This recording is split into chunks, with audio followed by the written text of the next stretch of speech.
Welcome. I'm Steve. I think I've talked to most of you on email and had the pleasure of meeting you all this evening.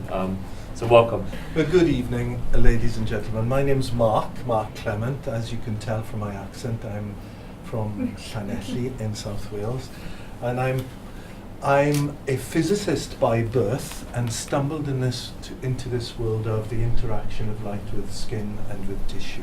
So as we embarked on this adventure, started talking to the clinicians, dermatologists and plastic surgeons, you realize there's a whole world emerging of the interaction of light with tissue.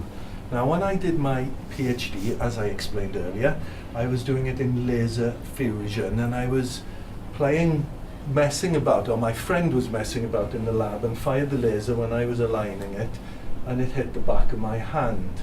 And I remember thinking at the time, that slight tingle, I must keep an eye on that just in case. My ignorance was, I wonder, well, my hand might fall off. But brought it with me this evening if you'd like to see it. So we thought, well, maybe it is possible to suppress unwanted hair. And we speculated or hypothesized that if one could fire light, as you did with vascular lesions, you fired light to target blood, is it possible to fire light through and target the melanin in the hair shaft, deposit energy in the melanin in the hair shaft, and then raise the temperature of the stem cells? If you raise the temperature of cells to 70 degrees C for 1 millisecond, that's not a great high temperature, remembering that a cup of tea is 100 degrees C. If you can raise the temperature of stem cells to 70 degrees C for 1,000th of a second, then you can suppress the activity of those cells.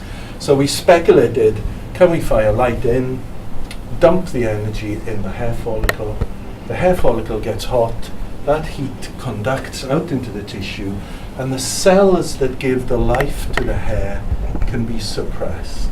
So that's our hypothesis.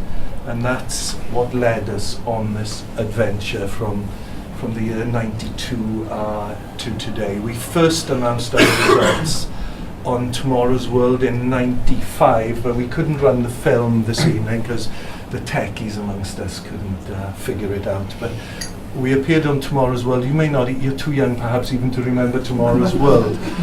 And as you saw all the devices that Professor Mark Clement showed us at the beginning of this, we've progressed on to what we see now, which is a really state-of-the-art unit, which you'll all be able to try. Some of you have already tried it, but I'm just going to run through it very briefly with you now.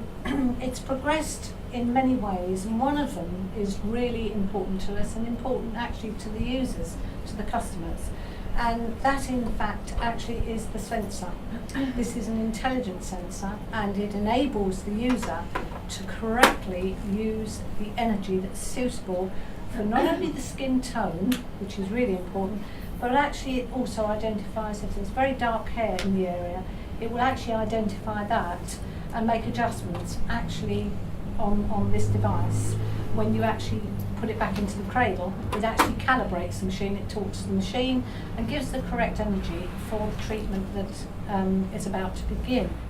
We are a brand that really does care and listen to our customers, and of course I'm going to say that, right?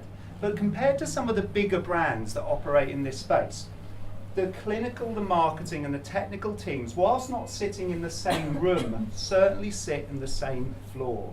So when it comes to supporting our customers, and this is just our frontline customer support, so it includes helpline, includes 24/7 email, FAQs and downloads, we are well placed to provide quick and detailed, clinically and technically correct support.